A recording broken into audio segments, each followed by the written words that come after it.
built, right? The Druid has such great ability to be changed around, and it can have a lot of anti-control tools in the form of, you know, more combo pieces, more of those, you know, Togwaggle, Hakkar, double naturalized sort of stuff, or it can have more defensive tools with the wild growths, with the Oaken summons and some of the builds and things of that nature. Okay. So it really depends on how the techs of the Druids are built, and I would say Definition's Druid is more favoring towards being better against control. Is it lineup in general? I would say targets control rather than being super anti-aggro. So it could be close. It could definitely be the matchup we see right now. The aggro could potentially sneak by against the Druid. I would not find that to be unreasonable. Yeah, in the past, you would use Malygos Druid to try to stop Odd Rogue's momentum because you had so much life gain and you had, you know, branching paths plus spreading plague to just stop them and even launch a counteroffensive if they weren't careful. Right, yeah, but this isn't the Malygos Druid, this is the Hakkar Druid. So this, instead of like, Malygos is decent versus the aggro because you have Malygos in your hand, you play it, you Moonfire something, all of a sudden, great, you've used it as removal, you've gained tempo from it. You can't really go King Togwaggle, Moonfire something and gain tempo. This is an interesting play from yueying here as he coins out the Flappy Bird. And Definition does have the ability to clear it off if he wants to fire off that Naturalize. And yueying specifically actually has a fairly slow hand if this Flappy Bird does not survive. If Definition is able to clear this off, yueying's next few turns are just Daggers and Argent Squire with a 5/5 and the 9 in his hand. So it is obviously a calculated risk because, well, there aren't that many removal spells you could possibly have here, and Definition not even using it. He's going to go ahead and say, okay, well, I want to use my mana more efficiently, and I will take the risk that Flappy Bird gets his wings going. Yeah, I like taking the risk here from Definition. You can't give the aggro opponent a bunch of cards early and expect things to go super well. Usually you want to use Naturalize as a point to bring back tempo while developing something big like the Gadgets and Auctioneer. So it allows you to play a 6-mana 4/4 and not die. But he's going to need to pick up something because this board's getting a little bit out of control. To his fallback, though, he has the Wild Pyromancer and he's accumulating the spells to make that engine churn. Ooh, there it's Pounce, so that can just be a board clear if he wants it. Yeah, I think you know, you've survived one bullet of the Flappy Bird. Let's not go crazy. Let us not tempt fate, my friend. Yeah, that bird's wings shall continue to flap. Well, the moment that Flappy Bird, I can't remember his name. Vicious Fledgling. Right. Vicious Fledgling. It's just Flappy Bird, man. Let's be honest. Gets the can't be targeted. Adapt, and that becomes really problematic for the Druid to deal with. It's true. It is pretty good with the can't be targeted. Or the Wind Fury and then that adapt. Yeah. So I think you gotta use the Wild Pyro. So he's gonna go for it. It looks like. Okay. So this is the correct sequencing. So that way he keeps the Pyromancer alive on the board. It is a little painful considering that you are using both of your 0-mana spells and you have Gadget and Auctioneer in hand. But like we saw in the previous game, survival is the name of the game. Also, unlike other Druid decks, Naturalize isn't as free to use as you'd like it to be. It is actually one of your proper win conditions. And there are other bigger fish to fry. Like, you know, Baku, for example, just comes down and you have to deal with that. And I've seen Odd Rogues just win because like you've used a lot of hard removal. It is true that if you're at the Baku stage of the game, though, as the Hakkar Druid, you're usually feeling all right. True. I'm just saying that in some cases, when you've used Naturalize on smaller minions, I've come to regret it a lot of times. No, it's certainly true. It's certainly true that, you know, if you can survive without it, and Definition did manage to emerge unscathed from the Flappy Bird, still at 27, didn't even have to get any armor with his branching paths. Yeah, it worked out. Scalebane is pretty scary though. Yeah, it is very scary. That's one of those naturalized targets for sure. This is a minion that you lean on trying to get rid of the moment it gets played because it by itself generates additional attack power constantly every turn. So the longer it goes unchecked, the worse things get for you. And now he does not have that Wild Pyromancer to fall back on. So we might actually have to see this Naturalize come out here. Definition would have loved to have found Innervate here. If you could have played Gadget Zan and Innervate into Barkskin, or Biology Project into Barkskin and Naturalize, churned through his deck, got rid of that. But instead, he's in a bit of a rough spot because those, you know, even if he does find a Wild Pyromancer, those are also just fairly high health minions. Ooh. He's so good. Spellstone! Even it's not enough though. Not enough. He can't get it all the way up, right? He doesn't have a minion out there to Barkskin. You can Barkspin your opponent's minion. He could Barkskin the Tar Creeper and hit the Spellstone on the Cobalt Scalebane. Right. It's kind of cool. You use a lot of your cheap spells for the gadgets and for next turn. So Yeah, I think he's just going to go with the Naturalize here. I don't know. I was close to not naturalizing that in my mind because next turn you got the Biology Project, you get the Mana Ramp. But next turn you have Gadgetzan into Biology Project, into Barkskin, into Spellstone. Yeah. Which feels a lot better. Well, you might hit an Innervate or another Biology Project. Well, that's assuming That's that true. yueying didn't even buff it out of the range. Like, let's say he had a 1-mana minion plus Fungal Mancer Right. this turn. Right. That gets scary. Then it's just, well, that's almost too much to come back from. And keep in mind that Definition's deck list for Hakkar Druids, they usually top out at that Gadgetzan Auctioneer. There is that one copy of Spreading Plague, which is Unusual. Unusual to say the least, but sometimes it is very useful to have. It's definitely a really good tech against a lot of the paladins running around. So Yeah. it's a pretty smart choice to bring. Overall, Definition's got a lot of cute little techs in most of his decks that seem to be just really hitting the mark for this tournament. Yep, yueying going for the most aggressive line possible, given his hand context. I think we are on to the Auctioneer stage of the game for Definition here, though. Yeah. Oh my goodness. another Two Biology Project. Okay, so Yeah. there's a couple things to consider here. Is that he's giving a lot of mana back to yueying, who has a relatively heavy hand as well. It's Baku time. Might be double 5-drop at this point too, depending on what he gets. Ooh, Wrath and 2 Spellstones. Yeah. You can actually Spellstone here. You do kind of want to save one Spellstone for the Hakkar itself. Hakkar, but sometimes you don't get that luxury either. Especially in a matchup like this. You are much more looking to play, you know, just remove your stuff, force it to deal with this, because now there's a 4/7 Auctioneer on the board that yueying needs to deal with. You know, he can't just play Baku here. He needs to get rid of this, or else it's just going to draw even more cards for Definition next turn. Right. Yeah, this is kind of a nightmare from the Rogue's perspective. Not even having a Vile Spine here to clean this up means he's going to have to kill it in some other means, or he could try and go for the plan of ignore it, and maybe, you know, you draw too many cards or something, but... That is not a plan that will ever work. I mean, well, it's like, but how often does killing it work, though, right? So it's like, you're kind of battling two evils here. It is a bad spot for yueying for sure. He can remove it while building at least a decent board, but now Definition has 10 mana, Wild Pyromancer, Acolyte. And Yeah, Barkskin. holy smokes. He just keeps going, right? Yeah, it's build your own Gadgetzan Auctioneer with the Wild Pyromancer, Barkskin, Acolyte combination. Oh, and the Pounce too. It just doesn't stop.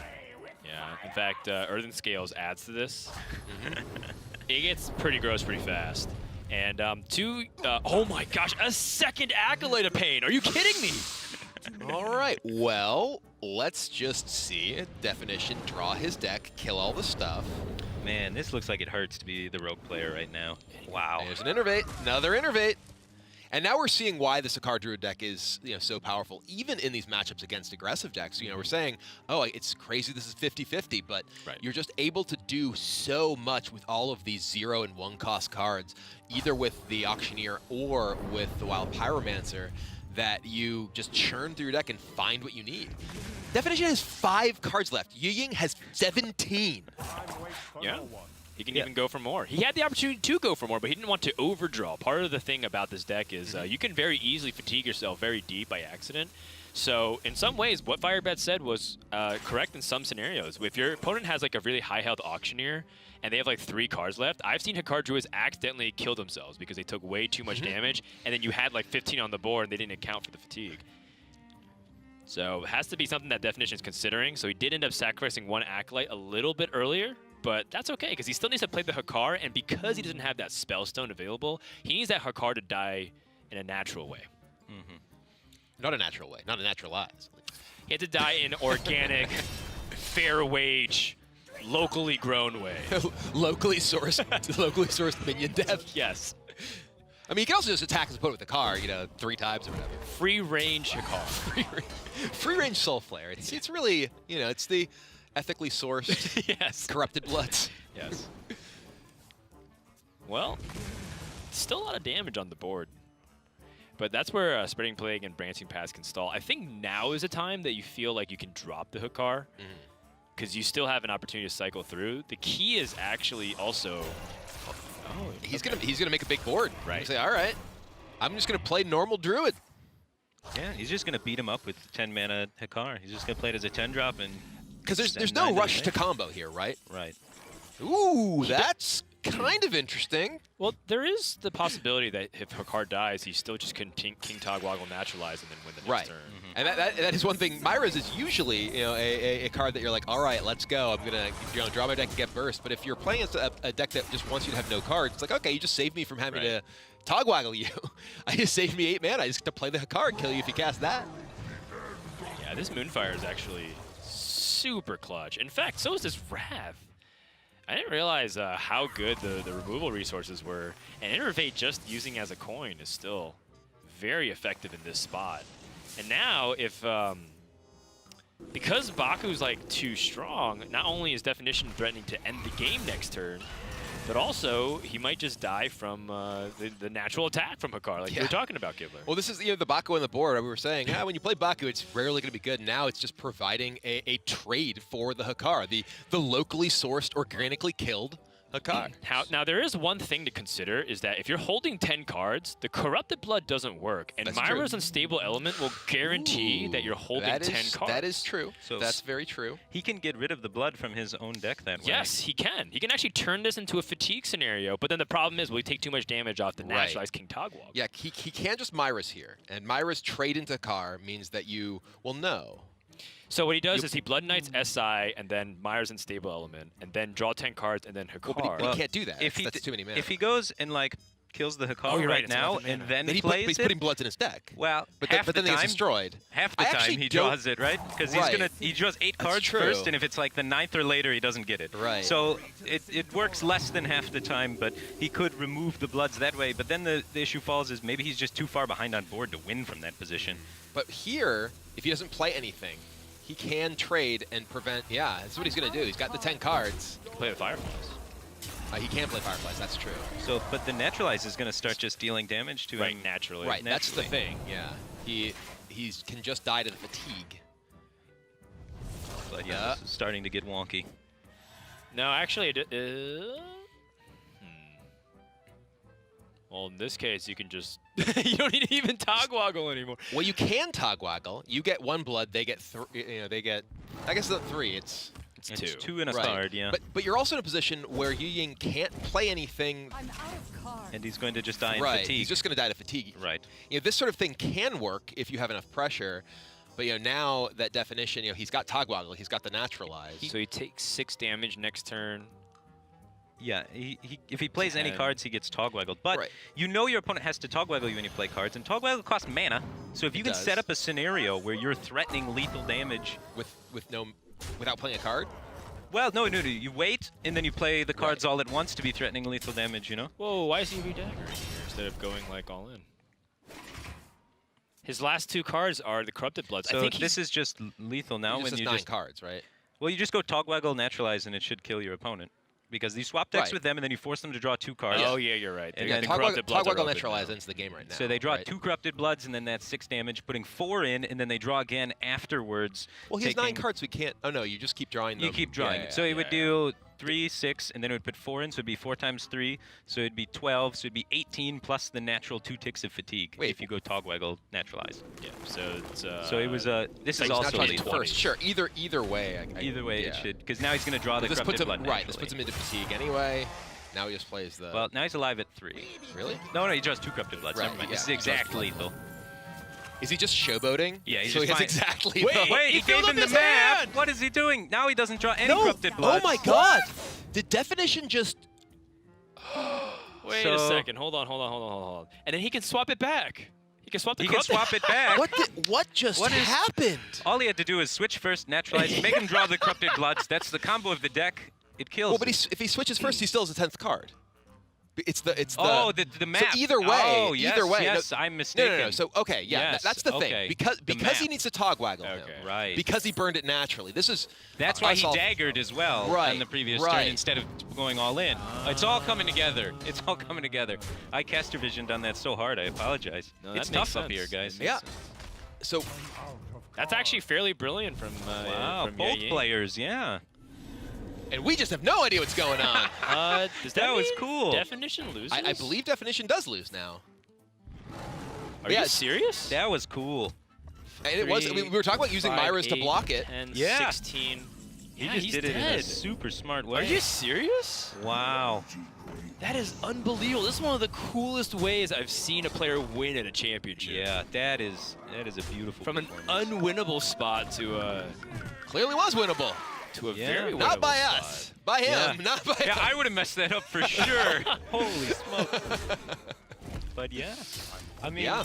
we talked about it. You have to get the Myras to block it, and then Definition tried to figure out a way to unblock it, but That was amazing. that was a beautiful setup. Going to 9 cards so they can't switch decks I and then have wonder- you draw the Cryptid Bloods. Huh. I wonder if Definition needed to not swap. Because if Okay. Definition does not swap, right? If he just naturalizes. Then he can't play any more of his cards. And then, then yueying would be unable to play any cards, and then you swap once. He plays under the amount of cards, right? Well, if he plays any cards, you then swap, so that he's going to start drawing Corrupted Bloods and die. But how much pressure was on the board already? There was he already got the fungal down, right? So there's actually quite a decent chunk of pressure. The turn that he played the Myras, he just had SI. Okay. And that was the turn that he swapped. I see. right? So he should have So been maybe more patient. If he just naturalizes right away, okay. and ends up drawing yueying deeper into fatigue. Because the fatigue was really close. It was actually really close that he just dies to fatigue. So then if he swaps, he will just kill him with Corrupted Bloods as soon as he draws a Corrupted Blood, right? Right. If he plays any card from his hand. But I guess his opponent could swap back. But no, he didn't have a swap card. Never mind. So I think that the way that Definition played that at the end may have been what gave yueying a chance to win. I'd have to reconstruct it and analyze everything. But I think that the way that he played it, he couldn't win. There's no way to win because your opponent never does a Corrupted Blood, right? Right. It did seem fishy how that kind of panned So out. if you naturalize him, put him into fatigue, put the clock on him from fatigue, force him to play cards out to actually pressure you, then you have the Togwaggle left in your hand as the okay, I'm going to pull the trigger as soon as you play a card to try and pressure me more, so you don't lose to the fatigue. That's when you have to do it, I think. I understand what you're saying. I'm just not sure how the numbers line up for those Neither am I. clocks. Is the only but thing. we've been saying so many times it's a Hakkar Druid deck. It's very complex. There are so many permutations of situations that can come up, and the breakpoints of damage from the Corrupted Bloods and the fatigue.